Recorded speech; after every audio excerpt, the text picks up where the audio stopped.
नमस्कार साथियों। तो पॉलिटी हम पढ़ रहे थे। पॉलिटी में प्रस्तावना हमारा चल रहा था। प्रस्तावना में हमने अभी तक जो देखा वो देखा, पहला जो हमने देखा वो देखा क्या, शक्ति का स्रोत।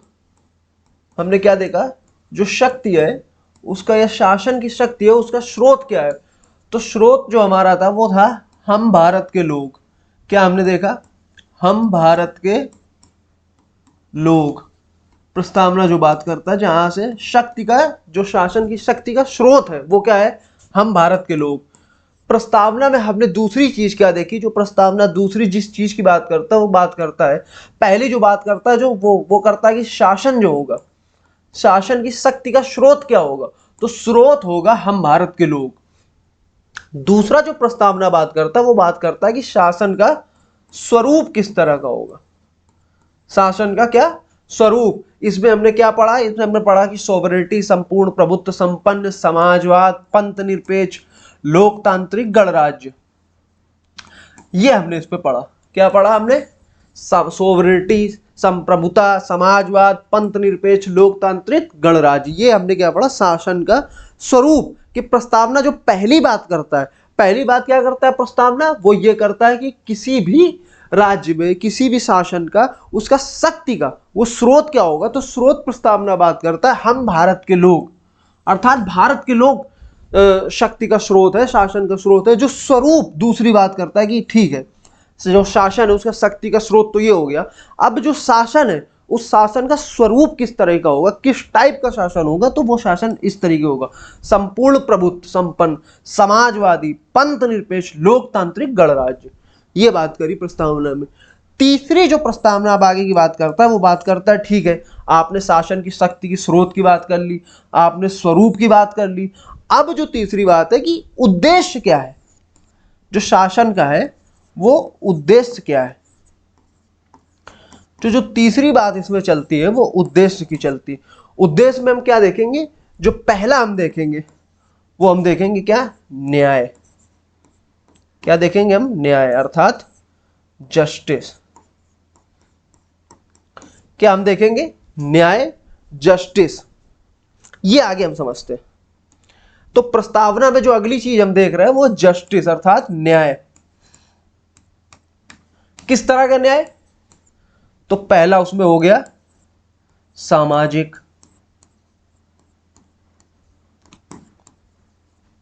ठीक, दूसरा हो गया आर्थिक, तीसरा हो गया राजनीतिक। तीन तरह की न्याय की बात करता है हमारा सॉरी, प्रस्तावना हमारा तीन तरह की न्याय की बात करता है। पहला सामाजिक, दूसरा आर्थिक, तीसरा राजनीतिक न्याय। तो न्याय एक शब्द जो है जस्टिस, क्या अर्थ होता है इसका, क्या मायने है जस्टिस की। देखिए अलग अलग विद्वानों ने इस शब्द को अलग अलग तरीके से समझाया है। न्याय को अलग अलग विद्वानों ने इसकी अलग अलग व्याख्या करी। जैसे एक बड़े प्रसिद्ध विचारक हुए प्लेटो। प्लेटो एक बड़े प्रसिद्ध विचारक हुए। इन्होंने न्याय की जो व्याख्या करी, इनके अनुसार हर वो कार्य, हर वो कृत्य या हर कुछ भी वो न्यायपूर्ण होगा जो समाज की, जो राज्य की स्थिरता को बनाए रखे, जो राज्य की व्यवस्था को किसी भी तरह चुनौती न दे, जो राज्य की व्यवस्था को किसी तरीके से भंग न करे, जो राज्य की जिस तरह की व्यवस्था है सेम उसी तरीके से बनाए रखे, अर्थात ये चेंज के थोड़ा सा खिलाफ थे प्लेटो। जैसे उन्होंने क्या किया, उन्होंने समाज को, प्लेटो ने क्या किया, समाज को तीन वर्गों में बांट दिया। तीन वर्गों में समाज को उन्होंने तीन वर्गों में बांटा, जिसमें से पहला हो जाएगा रूलर्स। इसमें वो लोग होंगे जो विवेकशील होंगे, बुद्धिशील होंगे, चिंतनशील होंगे, जो तर्क करना जानते हैं, जिन्हें ज्ञान है, जो शिक्षित है, उस तरह के रोल होंगे जिन्हें इन्होंने फिलोसफर किंग कहा। दूसरे तरह का इन्होंने क्या किया, दूसरा इन्होंने बात करी कि वॉरियर क्लास। इसमें वो लोग होंगे जो मतलब फिजिकल रूप से बहुत मजबूत हैं और लड़ने के साहस रखते हैं, उस तरह के लोगों की इनका कार्य होगा समाज की रक्षा करना। क्या करना, रक्षा करना समाज की। तीसरे वर्ग जो होगा वो होगा उत्पादक। तीसरा जो वर्ग होगा वो उत्पादक का होगा। इसमें बाकी सारे आ जाएंगे, व्यापारी आ गया आपका, आपके किसान आ गए, और बाकी शिल्पकार आ गए, कुम्हार आ गए, जितने भी तरह के लोग हैं बाकी सारे ये उत्पादक में आ गए। ये कुछ कुछ प्लेटो ने समाज का जो वर्गीकरण किया है, ये भारत में जिस तरह का वर्गीकरण है, जैसे भारतीय वर्गीकरण क्या है समाज का, वर्णों में भारत में समाज को 4 वर्णों में विभाजित किया गया, जो इसका उल्लेख ऋग्वेद के पुरुष सूक्त में मिलता है। उसमें 4 वर्णों में जो विभाजित किया, उसमें पहला क्या है, ब्राह्मण, फिर क्षत्रिय, फिर वैश्य, फिर शूद्र। ब्राह्मण अर्थात वो व्यक्ति जो जिसका संबंध ज्ञान, चिंतन और विवेक और इन सब से है। क्षत्रिय वो व्यक्ति जिनका युद्ध से संबंध है। वैश्य जिनका व्यापार और इन सब चीजों से संबंध है। शूद्र जो सेवा भाव से और जिन जो बाकी दूसरे कार्य करता है उस तरीके से। तो देखिए कुछ ना कुछ ये प्लेटो जैसा ही मामला मिलता जुलता है, लेकिन इसमें थोड़ा सा अंतर है। अंतर क्या है, प्लेटो ने जो समाज का वर्गीकरण किया है, वो वर्गीकरण किया है गुणों के आधार पर। व्यक्ति का गुण कैसा है, व्यक्ति का एप्टीट्यूड किस तरीके का है। आप एक पेपर 4 एथिक्स में जब आप पढ़ेंगे एप्टीट्यूड, तो उसके आधार पर व्यक्ति का विभाजन किया। देखिए प्लेटो क्या करते हैं, प्लेटो इसके लिए पूरी पूरी शिक्षा व्यवस्था देते हैं कि समाज के समाज में सभी वर्ग के बच्चों को समान रूप से शिक्षा दी जाएगी, और उस शिक्षित करने की प्रक्रिया में धीरे धीरे ये समझ में आएगा कि किस बच्चे की क्या अभिवृत्ति है। एक बच्चा ऐसा होगा जिसे ज्ञान, तर्क, विवेक और कल इन सब चीज़ों में ज़्यादा मजा आ रहा है, वो और ज़्यादा चीज़ें सीखना चाह रहा है, तो वो बच्चा फिलोसफर किंग की तरफ आगे बढ़ेगा। उसे उस तरह की पढ़ाई दी जाएगी और उसे उस तरीके से प्रोत्साहित किया जाएगा ताकि वो आगे चल के फिलोसफर किंग बने। दूसरा वो उस तरीके के लोग होंगे जिनमें युद्ध कौशल और ये सारी चीज़ें करने की क्षमताएं होंगी, तो दूसरे वर्ग में आ जाएंगे। तीसरा उत्पादक वर्ग हो जाएगा, अपने अपने गुणों के आधार पर किया। भारत में जो व्यवस्था थी वो व्यवस्था थी जन्म के आधार पर। किस तरह थी, जन्म के आधार पर। हालांकि इस पर डिबेट है कि जन्म के आधार पर था या ये भी गुणों के आधार पर था। जैसे एग्जाम्पल हम लेते हैं, एक एग्जाम्पल मान लीजिए आप किसका ले लेंगे, महर्षि वेद व्यास की जो माता थी, माताजी सत्यवती, वो मल्लाह जाति से थी, ठीक। और जबकि वेद व्यास हम जानते हैं इन्होंने महाभारत का संकलन किया, महाभारत लिखी, और एक बड़े संत और ऋषि हुए, ब्राह्मण हुए। दूसरे जैसे हम किसका एग्जाम्पल ले सकते हैं, वाल्मीकि भी समाज की निचली जाति से थे, उसके बावजूद भी एक बड़े ऋषि और संत, और रामायण जैसा काव्य लिखा उन्होंने। तो आप देख रहे हैं कि ये बात कहीं ना कहीं जन्म के आधार पर उसका विरोध कर रही, क्योंकि ये अपने गुणों के आधार पर ब्राह्मण और उस तरीके की चीजें हुई। लेकिन दूसरे भी कई एग्जाम्पल हैं। जैसे पहला एग्जाम्पल हम ले लेते हैं, जहां पर भारत में हमें देखने को मिलता है कि जन्म के आधार पर भेदभाव, या ये दिखता है कि ये पूरी पूरी व्यवस्था जन्म के आधार पर थी। उसमें से एक एग्जाम्पल जैसे हम ले लें, किसका ले लें, एकलव्य ही धनुर्विद्या सीखना चाह रहा था, वो गुरुद्रोण से शिक्षा लेना चाह रहा था, लेकिन सिर्फ उसे इस वजह से शिक्षा नहीं दी गई क्योंकि वो समाज में एक निचले वर्ग से था। दूसरा उसी महाभारत में हम देखते हैं कर्ण के साथ अक्सर उसकी जाति को लेकर भेदभाव कई जगह दिखा है। कर्ण के साथ भी वही व्यवस्था। तो बड़ी डिबेट है इस पर। खैर ये बड़ा टॉपिक है, इस पर कभी विस्तार से हम चर्चा करेंगे कि क्या है क्या नहीं है। लेकिन जो मैं बात कर रहा था प्लेटो की, प्लेटो ने समाज का वर्गीकरण इस तरह से किया कि एक वर्ग रूलिंग क्लास है, ठीक, दूसरा वॉरियर क्लास है, तीसरा कौन सा क्लास है, वो उत्पादक वर्ग है। अब प्लेटो का जो न्याय है ना, प्लेटो का न्याय जो बात करता है वो बात करता है कि ये सब अपने अपने कार्य करें, कोई किसी के कार्य में अड़ंगा न डाले या कोई किसी के कार्य में हस्तक्षेप न करे, सब अपने अपने कार्य करें ताकि समाज की ये व्यवस्था, राज्य की ये व्यवस्था कायम रहे। अर्थात जो प्लेटो ने जस्टिस की व्याख्या करी, जो प्लेटो ने न्याय की व्याख्या करी, वो स्टेट सेंट्रिक न्याय है। क्या है, स्टेट सेंट्रिक न्याय है। या फिर आप इसको दूसरी तरीके से कह लीजिए, प्लेटो ने न्याय की प्लेटो ने जो व्याख्या करी है वो कर्तव्य या ड्यूटीफुलनेस या उसके ड्यूटी सेंट्रिक वाला मामला है। वहां पे कर्तव्य की हर व्यक्ति का क्या है, कर्तव्य है, क्या है, कर्तव्य की, प्लेटो के न्याय में कर्तव्य की बात हो रही कि प्रत्येक व्यक्ति का कर्तव्य है वो क्या करे, अपना अपना जो कार्य क्षेत्र है उसके धर्म के अनुसार कार्य करे, ना कि किसी दूसरे के कार्य के उसमें हस्तक्षेप करे। अब हम बात करेंगे जो संविधान न्याय की बात कर रहा है, जो प्रस्तावना न्याय की बात कर रही है, वो किस तरह की, वो क्या प्लेटो जैसा न्याय की बात कर रही है? तो वो ऐसा नहीं कर रही। जहां एक तरफ प्लेटो बात करते हैं, प्लेटो का न्याय कर्तव्य की बात करता है, वही भारतीय प्रस्तावना में, संविधान की प्रस्तावना में जो न्याय की बात चल रही है वो अधिकार सेंट्रिक है। अधिकार सेंट्रिक अर्थात ये स्टेट सेंट्रिक नहीं है, ये व्यक्ति सेंट्रिक है। व्यक्ति को, राज्य को ऐसी व्यवस्थाओं का निर्माण करना पड़ेगा, राज्य को ऐसी परिस्थितियों का निर्माण करना पड़ेगा जहां पर किसी भी व्यक्ति के साथ सामाजिक रूप से या आर्थिक रूप से या राजनीतिक रूप से किसी भी तरह का भेदभाव ना हो पाए। तो आप देख रहे हैं प्लेटो ने जो न्याय की व्याख्या करी वो कर्तव्य के आधार पर करी।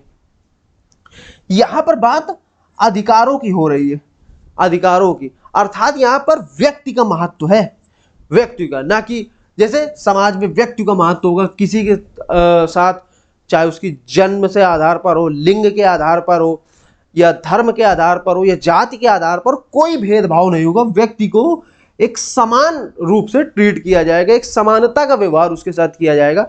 तो कुछ कुछ ये मामला जैसे कबीर से मिलता जुलता है। जैसे कबीर क्या कहते हैं कि जाति न पूछो साधु की, पूछ लीजिए ज्ञान, मोल करो तलवार का, पड़ी रहन दो म्यान। तो जो कबीर बात कर रहे हैं, कबीर जाति से परे जाने की बात कर रहे हैं, कबीर व्यक्ति पर फोकस कर रहे हैं, कबीर व्यक्ति के गुणों पर फोकस कर रहे हैं, कबीर व्यक्ति की प्रतिभा पर फोकस कर रहे हैं। आप समझिए आप बात को। प्लेटो जब न्याय की बात करते हैं तो प्लेटो के यहाँ ये नहीं हो सकता कि कोई व्यक्ति कुम्हार है और वो राजा बन सके, लेकिन जब प्रस्तावना ये बात करता है सामाजिक आर्थिक राजनीतिक न्याय की, तो अगर कोई व्यक्ति कुम्हार भी है, कोई व्यक्ति एक मामूली एक साधारण बैकग्राउंड से भी आता है, तो वो भी राजा बन सकता है। हम देखते हैं आप द्रौपदी मुर्मू भारत की राष्ट्रपति हैं और एक बड़े ही साधारण बैकग्राउंड से वो बिलोंग करती हैं, और उसके बावजूद भी आज वो भारत की एक टॉप पोजीशन पर है वो। और ये सिर्फ क्यों है? सामाजिक आर्थिक राजनीतिक न्याय, जिस तरह की न्याय की बात हमारा क्या करता है, हमारी प्रस्तावना करती है। तो ये मामला है। अब देखिए थोड़ा इसको और समझते हैं, क्या मामला है सामाजिक आर्थिक राजनीतिक न्याय का। जब संविधान न्याय की बात करता है, जब संविधान जस्टिस की बात करता है, और उसमें न्याय की जब बात करता है, तो उसमें पहला है सोशल जस्टिस, उसमें दूसरा है इकोनॉमिक जस्टिस, उसमें तीसरा है पॉलिटिकल जस्टिस। जब संविधान हमारा या हमारी प्रस्तावना इसकी बात करता है तो क्या मायने है इसके? अर्थात राज्य को ऐसी परिस्थितियों का निर्माण करना पड़ेगा कि कोई भी व्यक्ति अपनी संपूर्ण, वो जो है, वो अंदर से उसका जो एप्टीट्यूड है उसको प्राप्त कर सके, अपनी संपूर्णता को कोई व्यक्ति प्राप्त कर सकते। अर्थात राज्य का उद्देश्य ये होना चाहिए कि किसी भी तरह की असमानता नहीं होनी चाहिए, किसी भी तरह की असमानता नहीं होनी चाहिए। इसको थोड़ा सा और हम समझते हैं एक तरीके से। जैसे मान लीजिए एक कंसेप्ट है सोशल मोबिलिटी। क्या कंसेप्ट है? Social mobility. मान लीजिए यहां पे आप रख लीजिए पुअर क्लास को, ठीक, यहां पे आप रख लीजिए मिडिल क्लास को, और यहां पे आप रख लीजिए रिच क्लास को, ठीक। अब सोशल मोबिलिटी का जो मतलब होता है, सोशल मोबिलिटी का मतलब है कि कोई एक व्यक्ति, मान लीजिए कोई एक पर्सन है, वो पिरामिड के इस हिस्से पर है। अब क्या समाज वो स्थितियां उपलब्ध करवाता है जिनके माध्यम से व्यक्ति इस स्थिति से यहां पर जा सके और या यहां से वो यहां जा सके। जैसे उदाहरण के लिए क्या क्या तरीके होंगे जहां पर अगर कोई व्यक्ति यहां पर है, मान लीजिए कोई व्यक्ति पिरामिड के इस क्षेत्र पर है, ठीक, सबसे निचले स्तर पर कोई व्यक्ति पिरामिड के है और उसे इससे ऊपर जाना है, तो क्या क्या चीजें ऐसी हो सकती है जो उसे रोकेंगी? जैसे इसमें से पहली चीज जो रोक लेगी उसे क्या रोकेगी? इसमें से जो पहली चीज उसे जो रोकेगी वो क्या रोकेगी? मान लीजिए अगर वर्ण के आधार पर भेदभाव है, अच्छा, अर्थात कोई ब्राह्मण है, कोई क्षत्रिय है, कोई वैश्य है, तो कोई शूद्र है, तो जो पहला मामला है, जब हम सामाजिक न्याय की बात करते हैं, अर्थात किसी व्यक्ति को उसके जाति, धर्म, लिंग आदि के आधार पर किसी भी तरह के भेदभाव का सामना न करना पड़े, अर्थात उसे समान परिस्थितियां मिले, जिसके चलते क्या होगा, वो ऊपर की तरफ जा सके, सोशल मोबिलिटी की तरफ आगे बढ़ सके, ये पिरामिड में आगे बढ़ सके। अब क्या क्या इसके आड़े आती, जैसे पहला हमने बात करी, अगर समाज वर्ण व्यवस्था पर आधारित है, समाज बटा हुआ है ब्राह्मण, क्षत्रिय, वैश्य, शूद्र, और वो भी जन्म के आधार पर अगर ऐसा है, तो क्या एक शूद्र ऊपर जा सकता है? क्या एक शूद्र राजा बन सकता है? तो पहली जो समस्या होगी, तब हम क्या करेंगे, सामाजिक न्याय के माध्यम से क्या करेंगे, ये चीज खत्म करेंगे। ये परिस्थितियां हम ऐसी बनाएंगे ताकि व्यक्ति यहां से ऊपर तक जा सके। और क्या हो सकता है इसी में, जैसे लिंग के आधार पर, है ना, लिंग के आधार पर,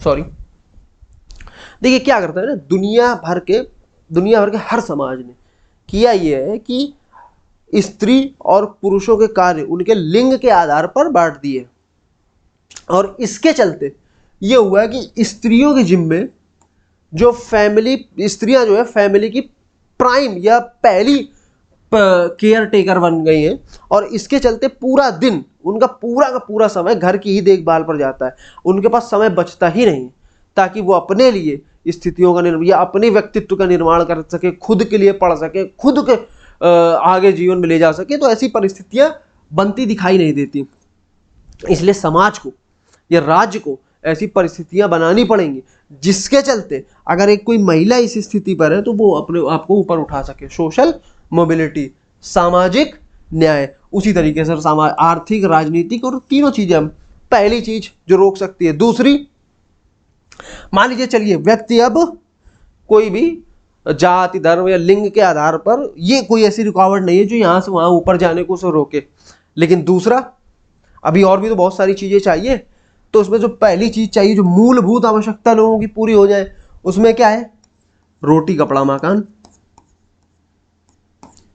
भाई व्यक्ति को ठीक से खाना तो मिले, तब अगर कोई व्यक्ति ठीक से यहां पर खाने तक की उसकी व्यवस्था नहीं हो रही है तो किस तरह वो ऊपर जाने का सोचेगा, क्योंकि अभी उसके जो बेसिक सर्वाइवल है, जो बेसिक सर्वाइवल नीड्स हैं वही उसकी नहीं पूरी हो रही है।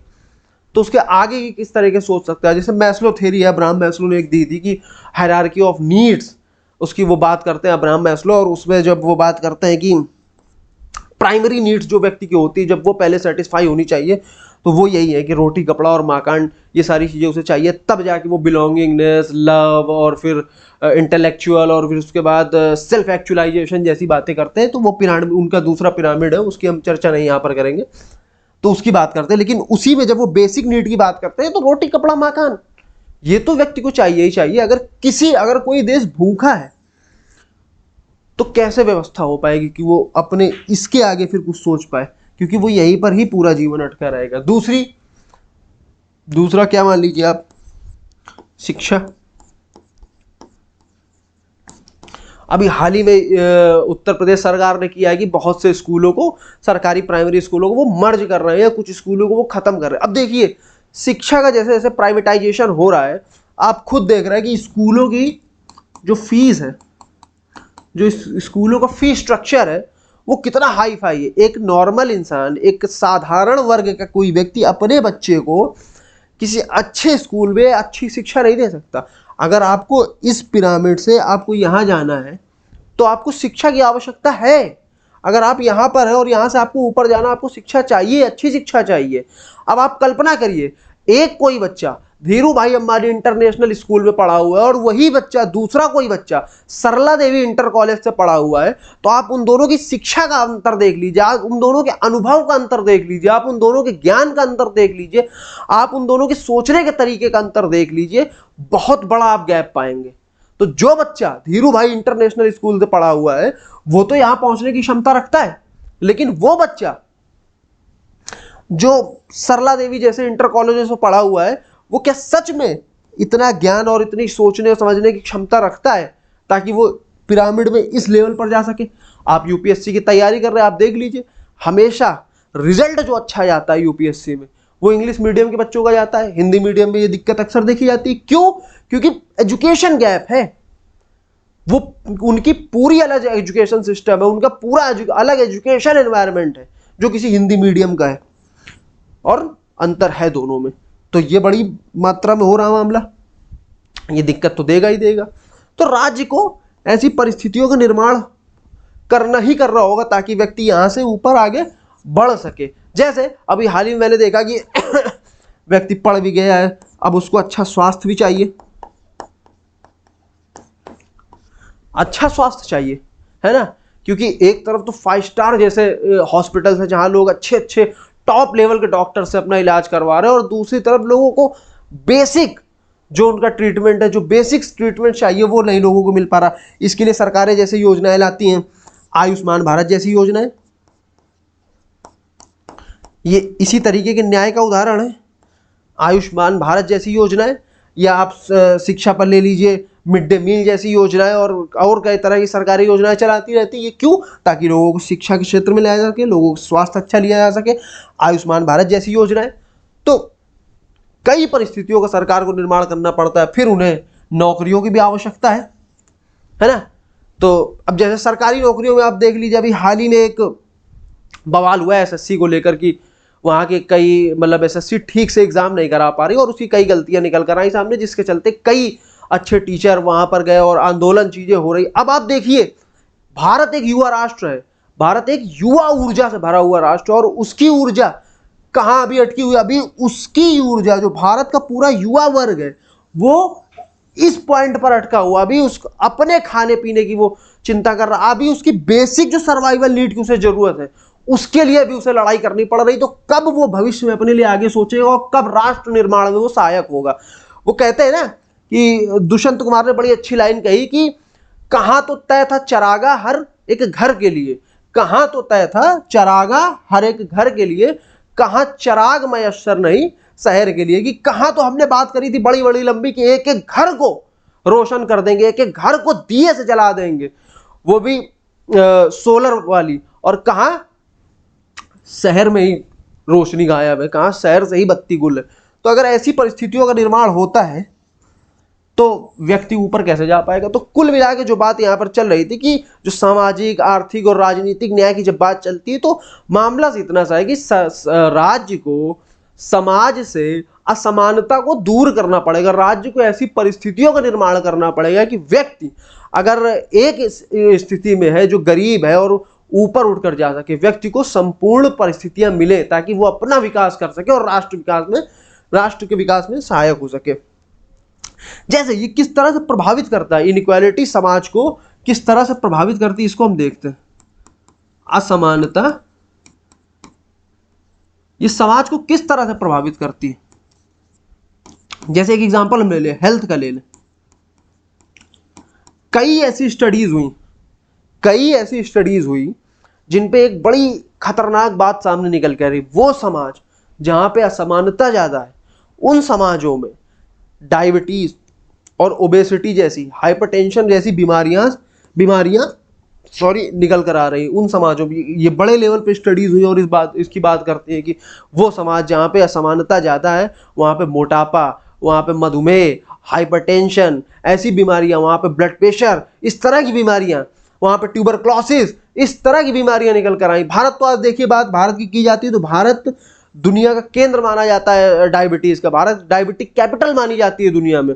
क्यों? क्योंकि भारत में असमानता है, भारत को असमानता देखने को मिलती है। तो जब संविधान या हमारा प्रस्तावना बात करता है सामाजिक, आर्थिक, राजनीतिक न्याय की, तो वो असमानता दूर करने की बात करता है। ये देखिए कैसे प्रभावित करता है, थोड़ा सा इसको समझते हैं। आप थोड़ा सा विषय से हट जाएगा, लेकिन मुझे लगता है कि आपके ऐसे में जिस तरह के ऐसे आते हैं तो ये चीज़ें काम आएंगी। तो उसको थोड़ा सा आप जान ही लीजिए कि किस तरह की असमानता किस तरीके से हेल्थ को इम्पैक्ट करती, इसको हम थोड़ा सा समझ लेते हैं। एक बड़ी अच्छी पुस्तक है द ब्रोकन लैडर। ये बुक लिखी है कीथ पाइन, एक साइकोलॉजिस्ट है और अच्छे रिसर्चर भी है, उन्होंने लिखी है। अब इस बुक की खासियत ये है कि ये बुक बराक ओबामा की कुछ चुनिंदा पसंदीदा पुस्तकों में से एक है। ये बुक बात करती क्या है? ये बुक बात करती, देखिए क्या होता है ना, हमारी जो ऊर्जा हो, शरीर होता है, पहले इसको समझते हैं। हमारा शरीर होता है लिमिटेड एनर्जी पर काम करता है। शरीर में मान लीजिए अगर 100% एनर्जी है तो कुछ एनर्जी यहाँ पर दी जाएगी, कुछ एनर्जी 100 जूल एनर्जी तो कुछ एनर्जी कुछ हिस्से को दी जाएगी, कुछ ऊर्जा कुछ हिस्से को दी जाएगी, कुछ ऊर्जा कुछ हिस्से को दी जाएगी। तो एनर्जी बजटिंग करता है हमारी बॉडी। जैसे 25% एनर्जी तो ब्रेन को ही मिलती है, उसके बाद बाकी शरीर के बॉडी पार्ट्स को एनर्जीज दी जाती है। अब होता क्या है, होता यह है कि जब किसी भी समाज में असमानता होती है तो समाज में एक तरह का माइंडसेट डेवलप होता है, एक एंग्शियस माइंड डेवलप करती है। असमानता क्या करती है समाज में, एंग्शियस, एक उस मन का विकास करती है जो हमेशा डिप्रेस रहता है, एंग्शियस रहता है। एंग्जाइटी जो है ये एक एवोल्यूशनरी मैकेनिज्म है, ये इमरजेंसी मैकेनिज्म है जो एवोल्यूशन के थ्रू डेवलप हुआ। इसका क्या काम था एंग्जाइटी का? एंग्जाइटी का काम ये था कि जैसे मान लीजिए आप जंगल में जा रहे हैं, ठीक, जंगल में घूम रहे हैं और जंगल में घूमते घूमते अचानक से आपको क्या मिल गया, शेर मिल गया, चीता मिल गया, टाइगर मिल गया, शेर मिल गया, कुछ भी मिल गया। आपने देखा, तुरंत धक्के से हुआ, तुरंत शरीर से पसीना निकला, तुरंत बॉडी आपकी रिस्पॉन्स बढ़ जाएगी जिसको बोलते हैं फाइट और फ्लाइट रिस्पॉन्स। क्या बोलते हैं इसको? फाइट और फ्लाइट। या तो लड़ो और या तो भागो, इस रिस्पॉन्स पर बॉडी आपकी आ जाती। अब जब बॉडी इस मोड पर आ जाएगी कि या तो भैया लड़ लो और या भाग लो, तो ऐसे में शरीर के कुछ हिस्सों को ज्यादा ऊर्जा चाहिए होगी। जैसे आपके पैरों की नसों को ज्यादा ऊर्जा चाहिए होगी, आपके दिल को ज्यादा ऊर्जा चाहिए होगी ताकि तेजी से आप दौड़ सके। तो दौड़ने के लिए अगर आपको भागना है तो आपको ऊर्जा चाहिए दौड़ने के लिए ना, तो उसके लिए आपकी बॉडी क्या करेगी? क्यों? क्योंकि अब बॉडी के पास है लिमिटेड एनर्जी। अब क्या करेगी बॉडी? शरीर के उन अंगों से जिनको उस समय कुछ खास ऊर्जा की जरूरत नहीं है उनसे ऊर्जा उधार लेगी और जहां एक्स्ट्रा एनर्जी चाहिए वहां एनर्जी ट्रांसफर करेगी। इसके चलते क्या होगा, जैसे बॉडी कहां से एनर्जी लेगी? बॉडी ले लेगी आपके डाइजेस्टिव सिस्टम से एनर्जी, बॉडी ले लेगी आपके इम्यून सिस्टम से एनर्जी, और इनसे एनर्जी लेकर आपके जहां पर जिस समय जिस जगह पर ऊर्जा की जरूरत है, आपके पैरों की नसों की ऊर्जा की जरूरत है, आपको भागने की जरूरत है, वहां ऊर्जा की जरूरत है, वहां ट्रांसफर करेगी। अब होगा क्या कि थोड़ी देर के लिए इन जो आपका डाइजेस्टिव सिस्टम है, जो आपका इम्यून सिस्टम, उनको उतनी ऊर्जा नहीं मिलेगी और वो ठीक से काम नहीं करेंगे। ये एक इमरजेंसी मैकेनिज्म था जो एवोल्यूशन के थ्रू डेवलप हुआ ताकि हम इमरजेंसी सिचुएशन में ठीक से रिस्पॉन्स कर सके और सर्वाइव कर सके, बच सके। लेकिन अब इसकी दिक्कत कहां हो रही? इसकी दिक्कत ये हो रही कि जब हम एक ऐसे समाज का निर्माण करते हैं जहां पे इनइक्वालिटी है, जहां पे असमानता है, लोगों को एहसास हो रहा कि हमारे साथ गलत हो रहा है, क्योंकि ये एक जन्मजात प्रवृत्ति है। आप देख लीजिए बच्चों को, हम देखिए हमेशा व्यक्ति सिर्फ एक चीज चाहता है कि उसके साथ समान व्यवहार हो, एक समानता के साथ उसका ट्रीट किया जाए। छोटे बच्चों को आप देखिए, बर्थडे पे जाते हैं वो, तो वहां पे एक वो रहती है कटोरी टाइप की और उसमें एक समोसा दे देंगे, थोड़ी सी नमकीन दे देंगे, थोड़ा सा केक और एक दो टॉफी वगैरह दे। अब वो बच्चा देखता है कि अगर किसी का समोसा उससे बड़ा निकल गया ना, बच्चे को तकलीफ हो जाती कि गलत हो गया हमारे साथ, उनको समोसा बड़ा दे दिया या उनको एक टॉफी ज्यादा दे दी, हमें एक टॉफी कम दे दी। बच्चा परेशान हो जाता है कि मेरे साथ गलत हुआ है, मेरे साथ समान व्यवहार नहीं हुआ। इसी तरीके से हम अपने रोज जीवन के अनुभव में देखते हैं कैसे। अब आप लोग जाइए, मान लीजिए किसी शादी में आप जा रहे हैं, भीड़ चल रही ठीक ठाक, सभी मेहमानों का स्वागत चल रहा है, आपका भी चल रहा है, बड़े अच्छे से चल रहा है, खाना पीना भी खा रहे हैं। इतनी देर में एक व्यक्ति कोई आता है, दूसरा वो फॉर्चूनर से उतरता है और बढ़िया थोड़े से कपड़े वपड़े भी ठीक ठाक पहन रखे हैं, सफेद नेताजी उतरे हैं। अब जैसे ही नेताजी उतरे हैं कि 4-5 लोग उनको और लेने चले गए। अब नेताजी के लिए अलग से मेज लगाई गई है, नेताजी के लिए अलग से खाने पीने की व्यवस्था करी गई है, नेताजी के लिए अलग एक खास तरह की क्या कहते हैं कुर्सी मेज और अलग बर्तनों में नेताजी को खाना दिया जा रहा है। बाकी जो लोग देखें उनके पेट में दर्द हो जाएगा, दिक्कत होगी। क्यों? यहाँ पे असमान व्यवहार किया जा रहा है, लोगों के साथ वो व्यवहार नहीं किया जा रहा, इक्वल ट्रीट नहीं किया जा रहा, उनको एक खास ट्रीटमेंट दिया जा रहा, हमें नहीं दिया जा रहा, तकलीफ हो जाएगी। उसी तरीके से जब समाज में असमानता होती है तो हमारी बॉडी एंग्जाइटी में जाती है, हमारी बॉडी एक तरह के फाइट और फ्लाइट रिस्पॉन्स में चली जाती है। इसके चलते क्या होता है, हमारी बॉडी की जो एनर्जी है वो कहीं ना कहीं इम्यून सिस्टम से ले ली जाती है, डाइजेस्टिव सिस्टम से ले ली जाती है। तो लगातार जब इम्यून सिस्टम और क्योंकि लगातार हम एक एंग्जियस स्टेट में, लगातार हम समाज में असमानता है, लगातार हम एंग्जियस स्टेट में, ये परमानेंट धीरे धीरे बढ़ता लंबे समय के लिए हो जाता है। अब जब लंबे समय के लिए हो जाता है तो न डाइजेस्टिव सिस्टम के पास लंबे समय के लिए ऊर्जा है और न ही आपके इम्यून सिस्टम के पास लंबे समय के लिए ऊर्जा है, तो धीरे धीरे आपका डाइजेस्टिव सिस्टम और आपका इम्यून सिस्टम ये कमजोर हो जाएगा। और इसके चलते होगा क्या, होगा ये कि आप किसी भी तरह का आपकी रोग प्रतिरोधक क्षमताएं कम हो जाएंगी और आप फिर कोविड जैसे वायरस आएंगे और वो अटैक करेंगे और बड़ी मात्रा में लोगों को मारेंगे। जैसे भारत में टीबी की बात करी जाती है, टीबी हमने कल प्रण लिया था कि हम 2025 में खत्म कर देंगे, लेकिन हम नहीं खत्म कर पाए। इसका क्या है, टीबी जिस वायरस से होती है ना, जिस बैक्टीरिया से है, वो सामान्यतः हर व्यक्ति में थोड़ी बहुत मात्रा में पाया जाता है, लेकिन इनएक्टिव स्टेट में। क्यों? क्योंकि व्यक्ति की बॉडी, उसका इम्यून सिस्टम इतना पावरफुल होता है कि इसे पनपने देता ही नहीं। अब आप समझिए, अगर किसी समाज में असमानता है तो उसका इम्यून सिस्टम कमजोर होगा, और जैसे ही उसका इम्यून सिस्टम कमजोर हुआ, उसकी प्रतिरोधक क्षमता जैसे कमजोर हुई, टीबी का जो बैक्टीरिया है वो हावी हो जाएगा और व्यक्ति को टीबी, और वो आज हम देख रहे हैं भारत में बड़ी मात्रा में टीबी जैसे केसेस पाए जाते हैं, क्योंकि टीबी का चिंता से एक बड़ा भारी संबंध है। तो आप देख रहे हैं किस तरीके से असमानता समाज को प्रभावित करती है। और भी कई केसेस हुए, वो समाज जहां पे असमानता वहां क्राइम ज्यादा है, वो समाज जहां पे असमानता ज्यादा है वहां पे लोग धार्मिक ज्यादा है, या कट्टर धार्मिक आप कह लीजिए, ज्यादा हाईली रिलीजियस कट्टर धार्मिक टाइप के लोग हैं, जैसे नॉर्वे, स्वीडन, फिनलैंड। आप जब यहाँ का HDI देखेंगे, आप जब यहाँ का ह्यूमन डेवलपमेंट इंडेक्स देखेंगे, तो वो ज्यादा खुशहाल समाज है। वो चाहे उनके स्वास्थ्य को लेकर हो, चाहे शिक्षा को लेकर हो, और दुनिया के चाहे किसी भी तरह की अपॉर्चुनिटीज को बात लेकर, वो समाज समान है। जब समाज समान है तो वहां पे इस तरह की सिचुएशंस, वहां पर क्राइम कम है, वहां पे हेल्थ से लेकर इश्यूज बहुत कम है। तो इस तरीके से प्रभावित करती है। थोड़ा सा मैंने इसलिए बता दिया ताकि आपके ऐसे वगैरह में काम आ जाए। तो मूलतः जो हम समझ रहे थे कि कंसेप्ट जो होता है सोशल मोबिलिटी, और जिस तरह की न्याय की बात करी गई है, न्याय किस तरह की बात करी गई है, तो एक तो सोशल जस्टिस, सामाजिक न्याय, और दूसरा इकोनॉमिक जस्टिस, तीसरा पॉलिटिकल जस्टिस सॉरी। तो इनकी बात करी गई है प्रस्तावना में, और ये क्यों होना चाहिए वो भी हम समझ लिया हमने। अगला जो संविधान बात करता है, लिबर्टी की बात करता है, सॉरी प्रस्तावना मेरी बात, अगली जो प्रस्तावना बात करता है अगला, वो है लिबर्टी। लिबर्टी की बात करता है। क्या उद्देश्य होगा? उद्देश्य, जो पहला उद्देश्य होगा शासन का, देखिए पहले हमने पढ़ा कि शासन की शक्ति का स्रोत क्या होगा, वो भारत के लोग। फिर हमने देखा कि शासन का स्वरूप किस तरह का होगा, तो हमने देखा कि संपूर्ण प्रभुत्व संपन्न समाजवाद, पंथ निरपेक्ष, लोकतांत्रिक गणराज्य, इस तरीके का शासन का स्वरूप होगा। फिर हमने देखा कि उद्देश्य क्या है इसका, इस जो शासन हम बना रहे हैं उसका, जो राज्य हम बनाएंगे उसका उद्देश्य क्या होगा।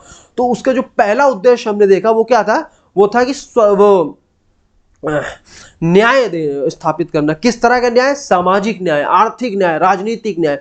उसका क्या मतलब हुआ?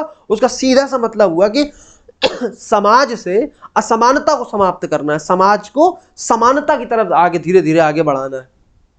अब जब उद्देश्य में दूसरा उद्देश्य हम बात करेंगे वो है लिबर्टी। लिबर्टी मतलब स्वतंत्रता, सॉरी, समाज अब स्वतंत्रता की बात कर रहा है। मतलब किस तरह का उद्देश्य होगा, प्रस्तावना हमारी स्वतंत्रता की बात करता है। तो उसमें से जो पहला है थॉट की, विचारों की स्वतंत्रता, और किस तरह की स्वतंत्रता की बात करता है, एक्सप्रेशन, अभिव्यक्ति की स्वतंत्रता, और किस तरह की स्वतंत्रता की बात करता है, बिलीफ, विश्वास की स्वतंत्रता, और किस तरह की स्वतंत्रता की बात करता है, फेथ, और किस तरह की स्वतंत्रता की बात करता है, वर्शिप, उपासना। तो ये 3-4-5 प्रकार की स्वतंत्रता की बात करता है हमारा प्रस्तावना। पहली है विचारों की स्वतंत्रता। कोई भी व्यक्ति हो, किसी भी तरह का विचार रख सकता है, किसी भी तरह की विचारधारा का समर्थन कर सकता है, स्वतंत्र है वो। उसमें यह नहीं कि व्यक्ति, इसका एक कारण भी है, अगर जिस समाज में लोग स्वतंत्र नहीं होंगे, विचारों को लेकर स्वतंत्र नहीं होंगे, उस समाज, वो पूरा समाज एक जैसा सोचेगा। और किसी भी समाज के विकास में जो सबसे बड़ा बाधक है वो यही है कि समाज की जो थिंकिंग है वो मोनिस्ट थिंकिंग तरफ हो जाए, वो डुअल थिंकिंग ना हो, मल्टीपल थिंकिंग की तरफ ना बढ़े। समाज सिर्फ एक तरह से सोच रहा हो कि जिस तरह समाज में राजा सोचेगा, समाज की बाकी प्रजा के भी वही विचार होंगे। जिस तरह समाज में कोई धर्म सोचेगा, समाज के बाकी विचार उस तरीके से होंगे। जी नहीं, जब प्रस्तावना हमारी विचारों की स्वतंत्रता की बात करता है तो स्वागत है हर तरह के विचारों का। हम हर तरह के विचारों का सम्मान करते हैं। क्यों? क्योंकि ये वही भारत है जहां पर एक तरफ सनातन धर्म था, तो वही जहां पर एक तरफ बौद्ध धर्म था और वही दूसरी तरफ चारवाक जैसा परम भोग को दर्शाने वाला दर्शन था। तो सारे दर्शन देखिए एक साथ खड़े हुए हैं। ये भारत जैसे देश में संभव हो सकता है। क्यों संभव था? क्योंकि विचारों की स्वतंत्रता है। दूसरा, अभिव्यक्ति की स्वतंत्रता। मतलब ये दोनों मिलते जुलते मामला है। जैसे विचार हो गया, मान लिया मैं किस तरह से सोच रहा हूं, मेरे क्या विचार हैं, ये पहली चीज होगी। अब जो मेरे अंदर विचार हैं, जो मैं सोचता समझता हूं चीजों को लेकर, जो मेरी विचारधारा है, ये तो मेरे मस्तिष्क के अंदर हो गई। इसको अभिव्यक्ति कैसे किया जाए, इसको लोगों के सामने कैसे लिया जाए? तो लोगों के अलग अलग तरीके से अभिव्यक्त करने के तरीके होते हैं। जैसे अब मेरे पास कोई अच्छा सा विचार है लोकतंत्र को लेकर मान लीजिए,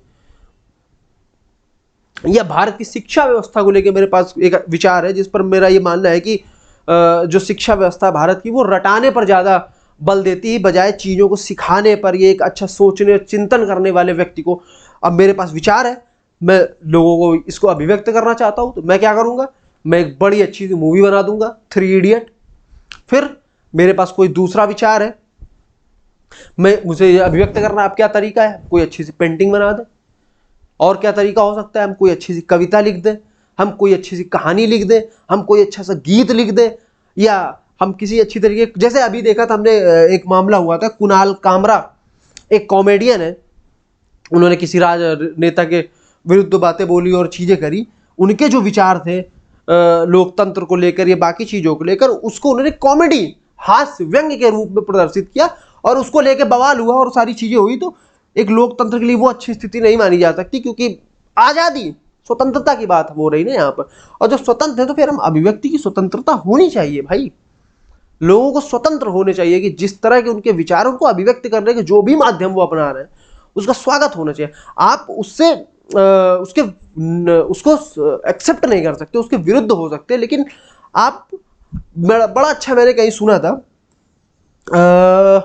एक विद्वान है भारत में, मैं उनका नाम बोल रहा हूं, उन्होंने बड़ी अच्छी बात कही थी, अगर आप मेरे किसी तर्क से संबंध नहीं वो एक्सेप्ट नहीं करते या आप उसको नहीं मानते, तो आप उससे बड़ा तर्क लाकर खड़ा कर दीजिए।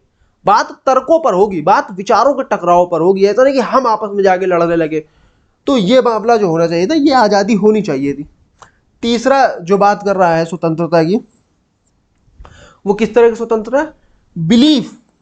देखिए तीनों वर्ड थोड़ा सा मिलते जुलते हैं, मतलब इंटरकनेक्टेड आप इनको कह लीजिए। एक शब्द है, थोड़ा सा दूसरा पेज ले लेते हैं हम, एक शब्द है बिलीफ, ठीक, फिर दूसरा शब्द है फेथ, फिर अगला वर्शिप। इसको हम थोड़ा सा समझ लेते हैं।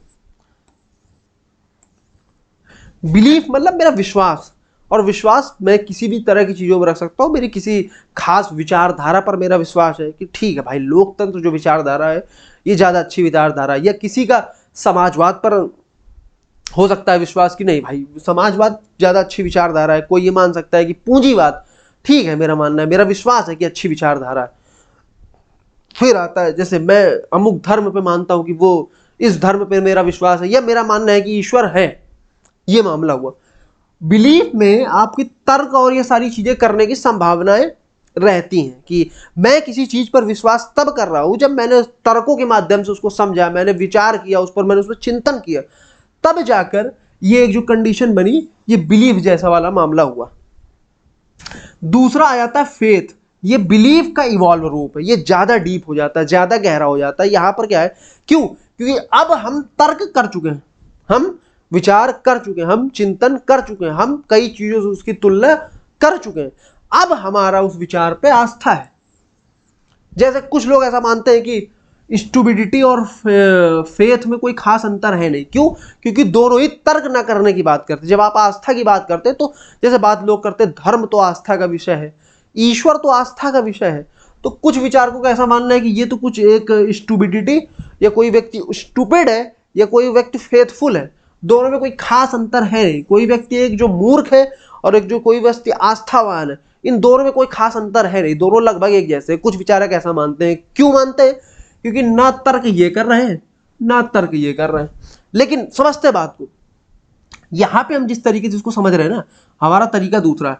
हम ये मान के चल रहे हैं कि बिलीफ जो है, ये फेथ जो है, वो बिलीफ का एक इवॉल्व्ड वर्जन है। ये यहाँ पे इवॉल्व हम हो चुके हैं। क्यों? क्योंकि पहले चरण में हम तर्क वितर्क जो भी प्रमाण उसके पक्ष में हमें जुटाने थे, जितनी भी चीजों से हमें उसकी वो करनी थी, तुलना करनी थी, हमें सारा कर लिया। अब जाके उस पर हमें फेथ हो गया, तो अब हम भाई उस पर तर्क वितर्क नहीं करेंगे, अब हमारी उस पर आस्था है। दूसरा जो मामला वहां पे हो गया, वो क्या हो गया? इसके अगला वर्शिप। मान लीजिए हमने ईश्वर पर हमारा विश्वास था, हमने यहाँ पे चिंतन मनन और सारी चीजें खूब करी, उसके बाद हमारी उस पर आस्था हो गई। अब हम ईश्वर पर प्रश्न नहीं उठा रहे हैं। क्यों? क्योंकि हम पहले उठा चुके हैं। उसके बाद हमारा जो विश्वास उन पर और गहरा हुआ।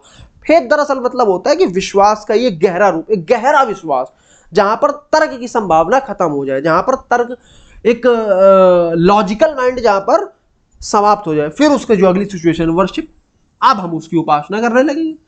ईश्वर को हमने पहले तर्कों के माध्यम से समझा, उस पर विश्वास किया, फिर हम ईश्वर पे आस्था पर आ गए, फिर हम उसकी उपासना करने लगे।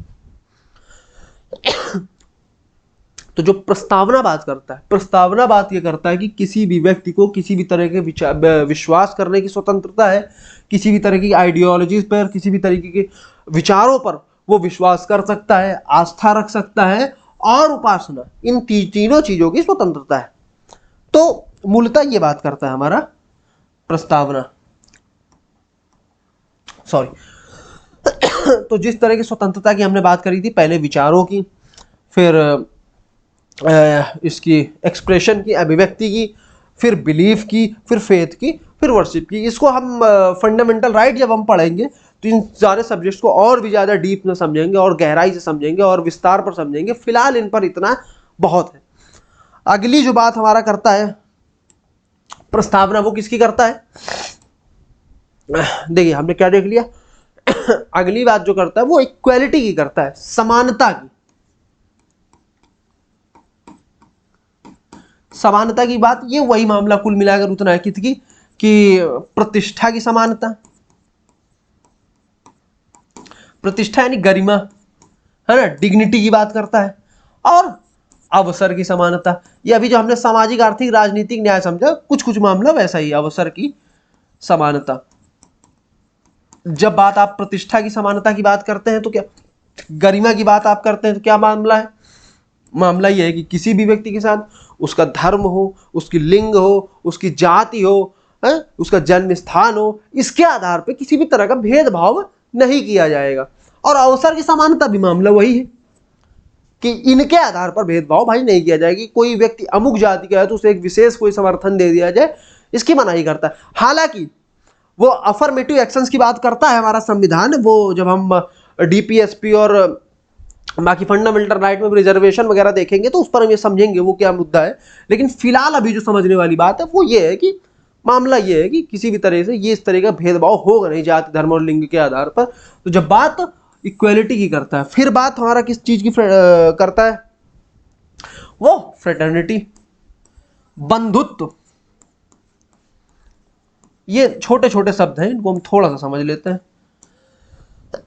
बंधुत्व की बात करता है। बंधुत्व अर्थात हिंदू मुस्लिम सिख ईसाई आपस में सब भाई भाई, अर्थात सब बंधुत्व की भावना के साथ रहेंगे कि हम सब भाई हैं। भारत में एक ये बंधुत्व की भावना, एक दोस्ती की भावना, एक मित्रता की भावना होनी चाहिए लोगों के अंदर। इस बात पर रहे कि अमुक व्यक्ति अमुक धर्म का है तो मारो उसे, या अमुक धर्म का अमुक व्यक्ति है तो उसे दौड़ा लो, ये सब मामले नहीं होने चाहिए।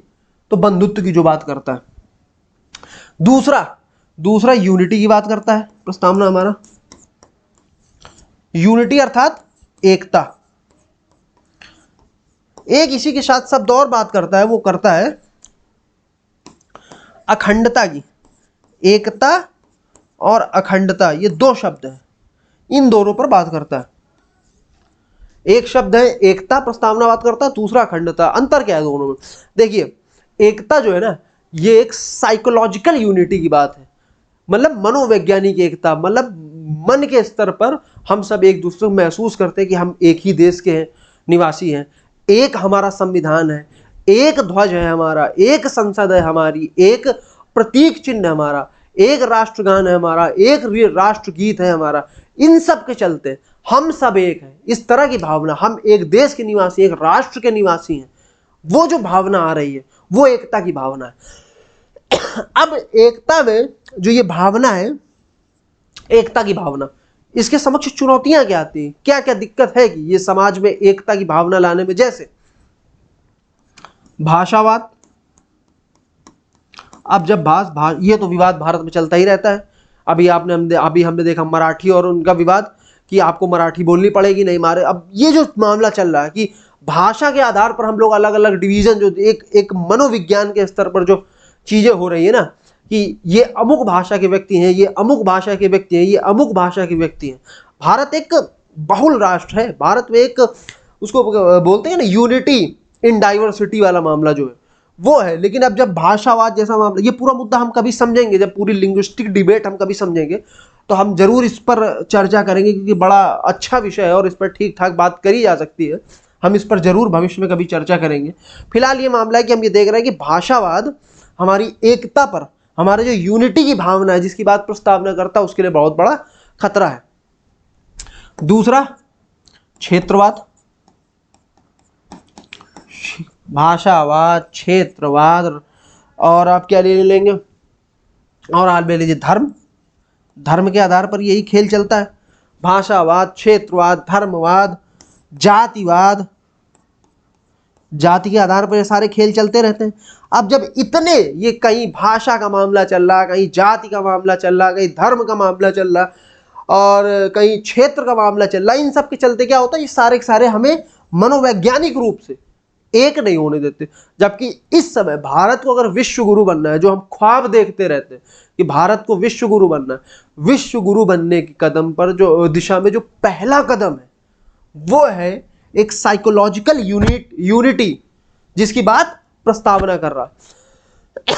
दूसरा अखंडता की बात जो है कि भूभाग के मामला, ये ज्योग्राफिकल इंटीग्रिटी की बात है यहाँ पर कि सभी भूभाग अखंड हैं, कोई भी भारत से अलग नहीं हो सकता, सब भारत का ही हिस्सा है जो भी राज्य है। और बिल्कुल ये बात आप नहीं कर सकते कि समय समय पर कहीं हम ये बना दें, वो तान बना दें, ये तान बना दें, तो इस तरीके का मामला चल नहीं पाएगा। तो ये पूरा मामला जो प्रस्तावना का था वो हमारा हमने देखा। अब मैं सोच रहा हूँ कि एक जो मुद्दा और चलता रहता है प्रस्तावना को लेकर, उस पर भी हम थोड़ी सी बात कर लेते हैं। वो क्या बात कर लेते हैं, वो बात ये है कि प्रस्तावना का महत्व, और इसका जो एक महत्व वो चलता है, जो एक मुद्दा चलता है कि प्रस्तावना का संविधान की व्याख्या में क्या महत्व है। ये जो मुद्दा, एक मामला चलता रहता है। इसको समझने के लिए देखिए एक चीज हम पहले समझते हैं, एक है टेक्स्ट, एक मान लीजिए एक मामला हुआ टेक्स्ट का और दूसरा हुआ कंटेक्स्ट। ये मामला हुआ, एक टेक्स्ट मामला हो गया, एक कंटेक्स्ट मामला हो गया। देखिए एक शब्द मान लीजिए कोई हुआ, उस शब्द का एक तो अर्थ वो है जो दिख रहा है हमें, और एक अर्थ हुआ वो जो कंटेक्स्ट बदलते ही अर्थ बदल रहा है शब्द का। अर्थात किसी भी शब्द के अर्थ जो है ना, वो कंटेक्स्ट, वो सिचुएशन, वो स्थिति बदलते ही उस शब्द का अर्थ बदलता है। जैसे एक शब्द है वैल्यू,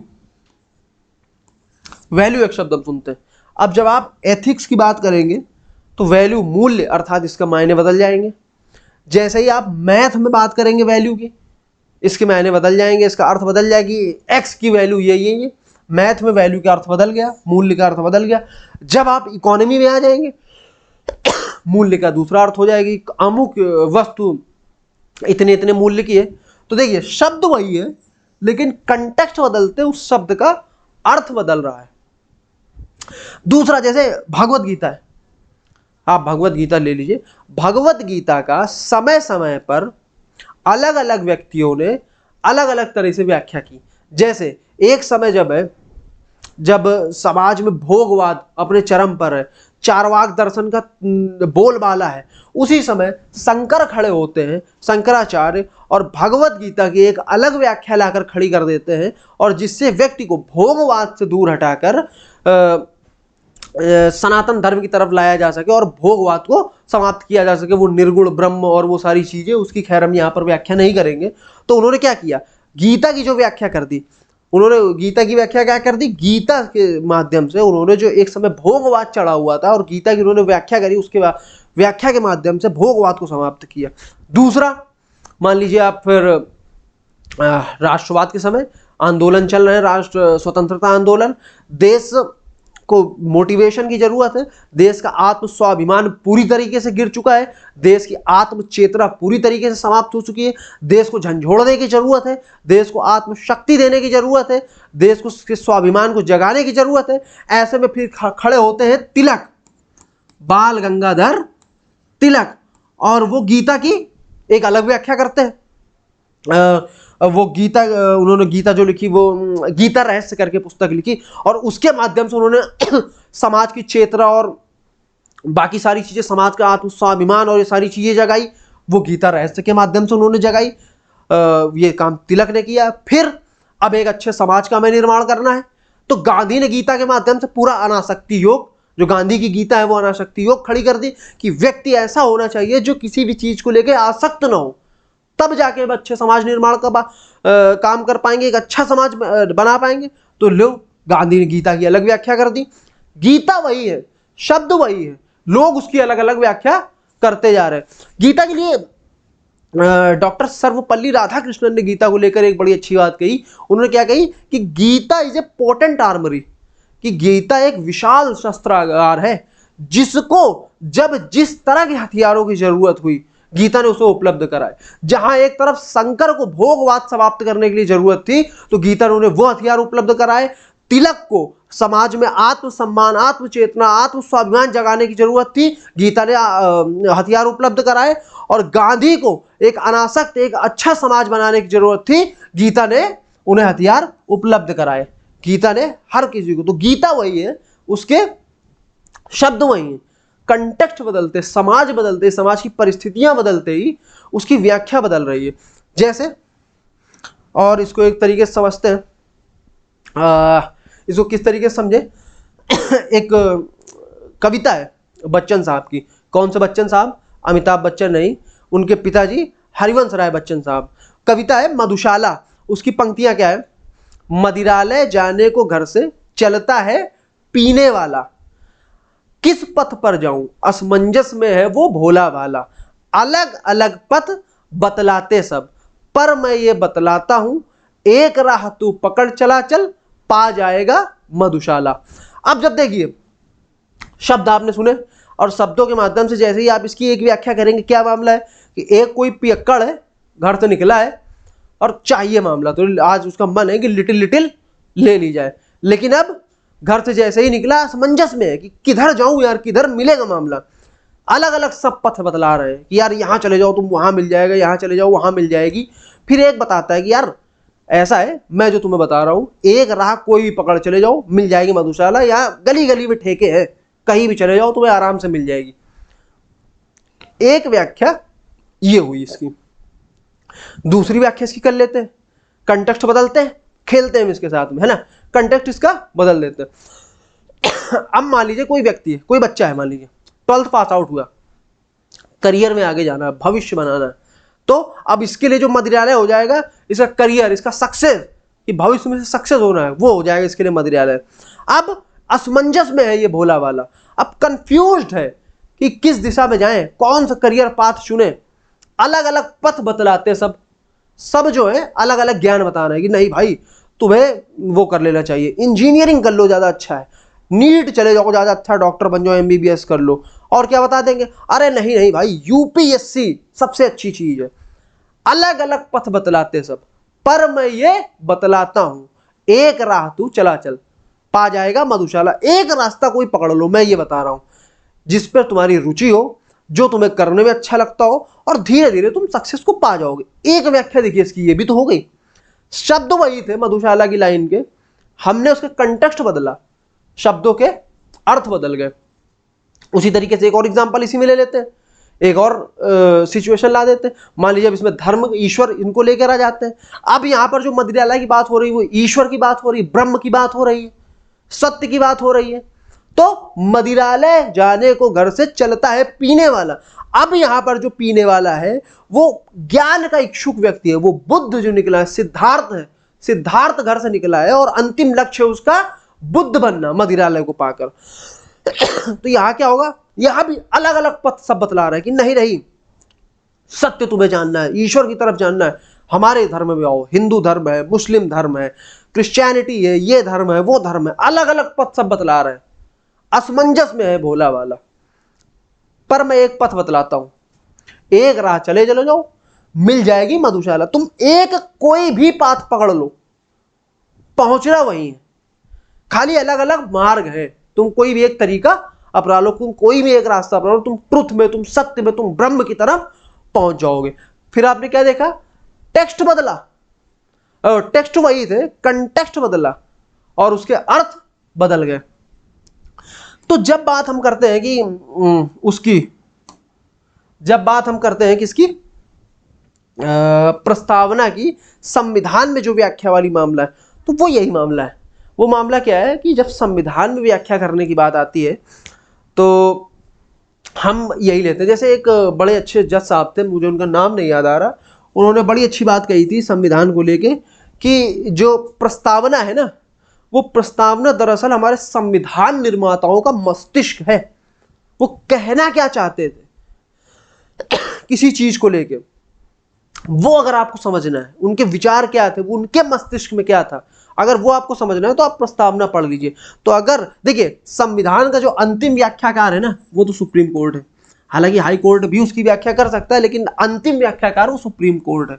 और सुप्रीम कोर्ट संविधान की जो व्याख्या करता है वो प्रस्तावना के माध्यम से करता है, प्रस्तावना को सहायता के रूप में लेता है। किसी भी शब्द का अगर उसे अर्थ, फिर वही बात हो गई ना, एक तो शब्द का वहां संविधान में अर्थ वो होगा जो प्रकट रूप में होगा, लेकिन एक वो अर्थ होगा जिससे हमें संविधान की प्रस्तावना से उसके अर्थ को समझना होगा, उसकी दृष्टि से देखना होगा। और जब हम प्रस्तावना की दृष्टि से देखेंगे तो हम वहां पर हमारे संविधान निर्माताओं की जो दृष्टि थी उस माध्यम से इसकी व्याख्या करेंगे। हम किसकी व्याख्या करेंगे, प्रस्तावना की। तो जैसे समय समय पर इसमें परिवर्तन भी हुआ, सुप्रीम कोर्ट ने इसकी व्याख्या करी भी। जैसे एक उदाहरण हम ले लेते हैं, आर्टिकल 21, मूल आर्टिकल में जो बात हुई थी, आर्टिकल 21 में इसकी व्याख्या देखिए कैसे सुप्रीम कोर्ट ने करी। सुप्रीम कोर्ट ने इसकी व्याख्या करके मूल संविधान में जो बात इतनी थी कि जीवन और दैहिक स्वतंत्रता का अधिकार, जो आर्टिकल 21 बात कर रहा है कि जीवन और दैहिक स्वतंत्रता का। फिर इसमें मामला आया मेनका गांधी का, मेनका गांधी वाला जो पूरा मामला है, हम फंडामेंटल राइट में विस्तार से समझेंगे। उस मामले में इन्होंने एक शब्द और जोड़ दिया सुप्रीम कोर्ट ने। क्या शब्द जोड़ दिया, अभी तक जीवन और दैहिक स्वतंत्रता, फिर अभी तक शब्दों का मामला था कि जीवन और दैहिक स्वतंत्रता, अर्थात कोई व्यक्ति जीवित और उसकी दैहिक स्वतंत्रता, इस पे आप किसी व्यक्ति का जीवन ले नहीं सकते और उसकी दैहिक स्वतंत्रता को आप छीन नहीं सकते। लेकिन सुप्रीम कोर्ट का नहीं, इसका मतलब सिर्फ इतना थोड़ी ना है, इसका एक अर्थ ये भी तो है कि जब बात जीवन जीने के अधिकार की बात हो रही तो यहां पर गरिमा की बात भी होगी, गरिमापूर्ण जीवन जीना। देखिए, शब्द और शब्दों के जो छिपे हुए अर्थ है वो उन्होंने निकाले। इसका एक अर्थ ये भी तो होगा कि गरिमापूर्ण जीवन।